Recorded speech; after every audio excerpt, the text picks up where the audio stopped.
pega o paciente sem ele mexer a cabeça, e eu vou mostrar isso também feito em loco, né? Em que o sistema, a coluna cervical tem um fator importante também no equilíbrio. A gente sempre diz o seguinte, para você se manter de pé, é um vértice, é um triângulo, em que você tem que estar com os olhos funcionando, seu ouvido funcionando muito bem e a propriocepção profunda. O que é a propriocepção profunda para o telespectador entender bem?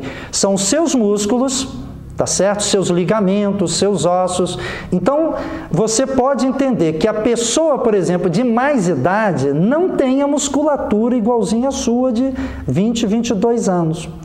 A pessoa que tem mais idade não tem a audição adequada como você tem no momento e nem enxerga como nós enxergamos por estarmos bem. Se você tem um derrame, a pessoa que está paralisada de um lado, você lembrando desse vértice, você vai ver que ela está paralisada de um lado. Olha a propriocepção profunda aí, a musculatura de um lado do corpo dele está paralisado.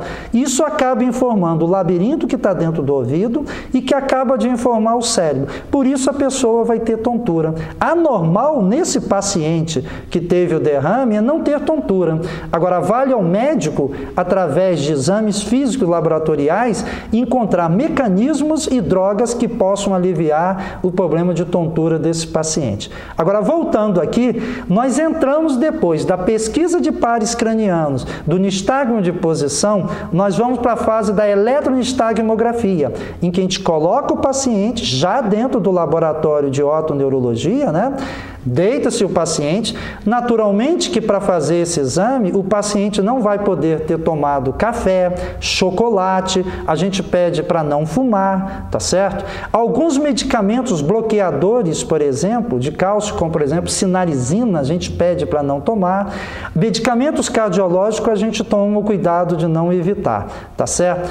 Nesse exame nós fazemos já com os eletrodos ligados e com o equipamento vecnostagmógrafo, já colocados os eletrodos no paciente, nós fazemos o nistagmo de posição, né? Nós já falamos, a pesquisa do nistagmo espontâneo, você está vendo aí na sua tela, deve aparecer aí de novo, todas essas fases, o nistagmo direcional, o nistagmo pendular, em que a gente coloca um pêndulo na frente do paciente e ele vai vendo e vai sendo registrado através dos eletrodos, a pesquisa do nistagmo rotatório, tá? E depois nós passamos para a parte mais importante, que são a pesquisa das provas calóricas. Nós estimulamos de cada lado do ouvido do paciente a 42 graus Celsius, com ar, ou pode ser a água, nós vamos mostrar os dois, vamos mostrar também em programas próximos o aparelho, tanto digital quanto analógico, você vai gostar muito de ver isso, tá? E nós estimulamos o labirinto do paciente à direita a 42 graus Celsius e a 20 graus Celsius, quer dizer, ar quente e ar frio. E depois nós também, do lado esquerdo, estimulamos a 42 graus Celsius e a 20 graus Celsius. Você fala, pô, doutor, muito complicado. Fiquem tranquilo, que isso é só uma primeira parte. Eu vou mostrar o laboratório de otoneurologia e vou discutir cada parte integrante desse exame. Foi só uma pequena noção para você entender como é que é feito esse exame, que é muito importante para o médico, tanto otorrino quanto o neurologista, dizer se você tem uma patologia vestibular periférica ou central. Periférica é que é ligado aqui dentro do seu ouvido, que é periférico, que é um problema externo.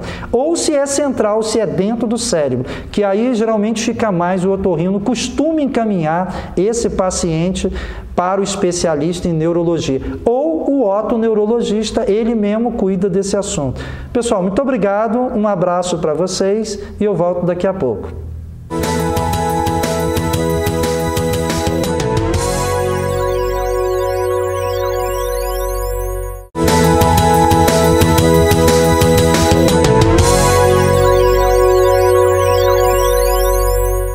Oi pessoal, começa agora o programa Mania de Médico com o bloco Audição e Equilíbrio, que é a pauta do Em Foco. Então você hoje vai assistir um programa especial, tá? Porque eu vou mostrar para você o laboratório do exame otoneurológico. Como eu disse da outra vez, o exame otoneurológico tem como objetivo pesquisar dois nervos, o nervo auditivo e o nervo vestibular. Então, tem algumas regras para esse exame ser realizado, né? Então, em primeiro lugar, você deve passar, o primeiro médico a ser visitado é o médico otorrino, não é o neurologista. Por quê? Porque o otorrino vai dar uma olhada no seu ouvido, no ouvido interno, no ouvido médio, ele vai ver se tem algum problema, tipo cerume, alguma lesão lá dentro do ouvido, é muito importante. Depois disso, sendo feita uma avaliação muito bem cuidadosa por parte do otorrino, ele pede o exame otoneurológico, que é composto, conforme você já sabe, da parte auditiva, em que o paciente ele é submetido ao exame de audiometria, tonal, vocal e todos os outros componentes que são cabíveis e específicos do exame de audiometria. Outra parte, feito geralmente ou no mesmo dia ou no dia seguinte, que é o testes vestibulares, né? Nesses testes vestibulares, o médico, o examinador, que pode ser tanto o neurologista como o otorrino e principalmente o fonoaudiólogo, ele dá uma olhada no paciente, ele faz a pesquisa dos pares cranianos e passa para os testes vestibulares, coloca o paciente em uma maca adequadamente, em repouso, coloca os eletrodos e a partir daí a máquina de vetonistagmografia ela é ligada e é feito o registro do exame. Você vai ver agora, eu gravei dentro de um laboratório simples, tá? Nada sofisticado, para que você tenha uma noção, você paciente, você residente em otorrino, você residente em neurologia ou qualquer outro colega da área médica, tem uma noção como é que é feito esse exame. Então, nós vamos ver a reportagem e você vai dar uma olhada como é que ela é feita, tá bom? Vamos a ele. Oi pessoal, hoje eu vou mostrar para vocês o laboratório de otoneurologia, porque é nele que é feito o exame otoneurológico. Então você sabe, porque eu já comentei da outra vez, o exame otoneurológico visa avaliar dois nervos, o nervo auditivo e o nervo vestibular. Naturalmente que em primeiro lugar o paciente deve passar por uma avaliação com o médico otorrino. Tá? Depois em que esse otorrino vai olhar garganta, ouvido e analisar exatamente o porquê que o paciente está o procurando, geralmente é porque tem tonturas, não é? Ele vai pedir, se achar necessário, o exame otoneurológico. O exame otoneurológico, depois dessa primeira passagem com o otorrino, ele vai fazer esse exame, que tem a primeira parte, o exame de audiometria e impedância. Então, se você olhar aqui do lado, nós temos dois equipamentos, o audiômetro, naturalmente, e o impedanciômetro. O impedanciômetro vai fazer a impedanciometria, que é um exame para verificar a membrana timpânica. E o exame de audiometria tonal, vocal, com testes discriminatórios, esse aparelho aqui que vocês estão vendo, um laboratório simples, ele é colocado junto ali a uma cabine de audiometria, montada dentro dos padrões específicos de controle de barulho, tá entendendo? Nós temos uma paciente, uma pessoa aqui mostrando, a fonoaudióloga fica aqui na frente dessa cabine e faz os exames de audiometria, tá? Um laboratório simples para dar uma ideia para vocês como é que é o exame otoneurológico.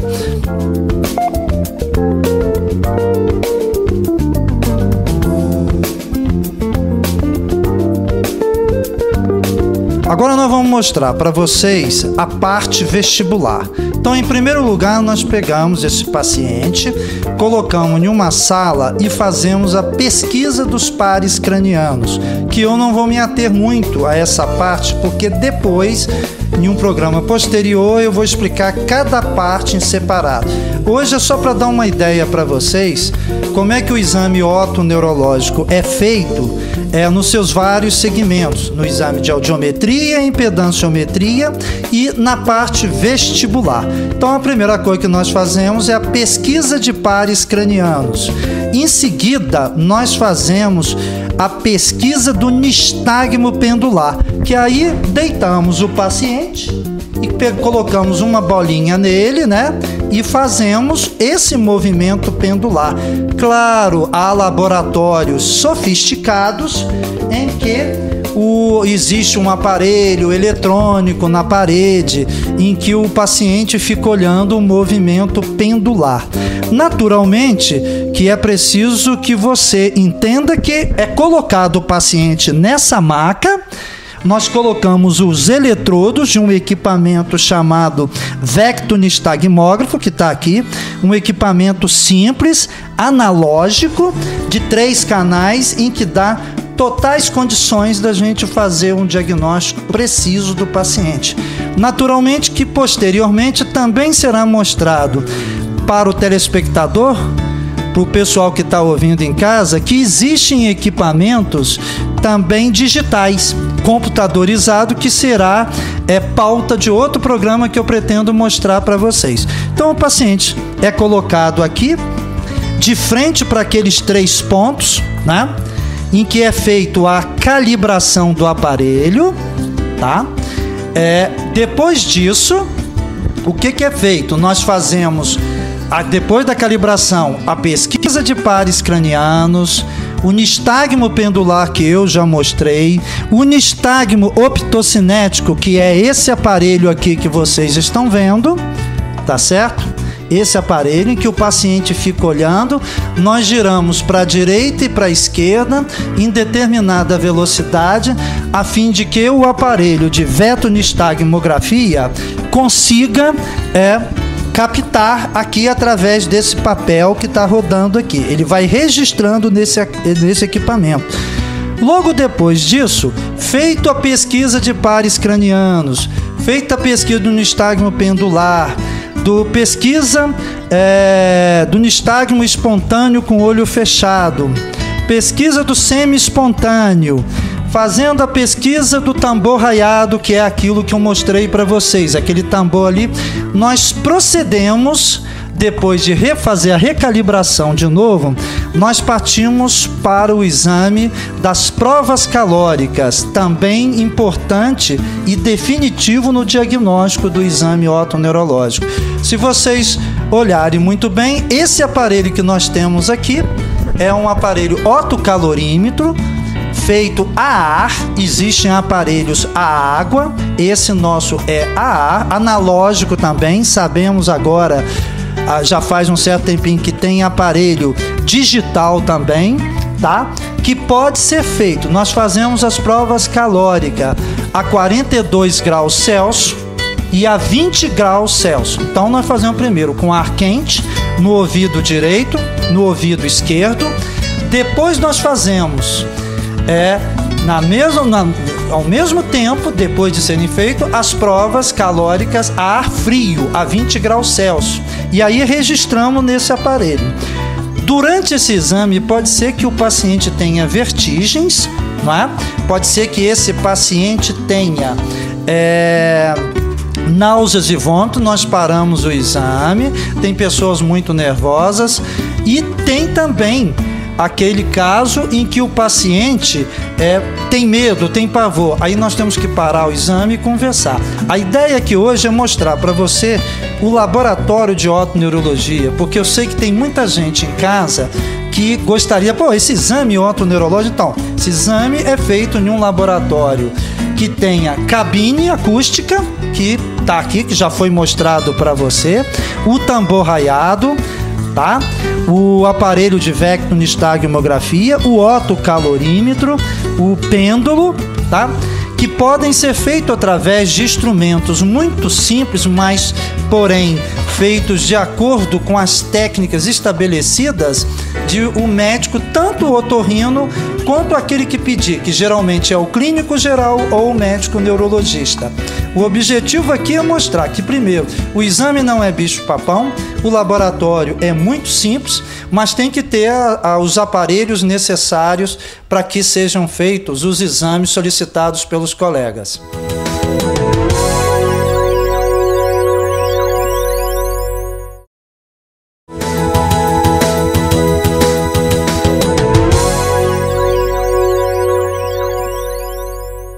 Oi, pessoal! Está começando agora o programa Mania de Médico. Para você que ainda não está acostumado, ainda é um dos que ainda não estão assistindo o meu programa, porque eu sei que tem bastante gente assistindo e eu quero agradecer aqui de antemão a todas as pessoas de todas as classes pelo apoio que tem me dado na rua, no consultório, ligando para cá.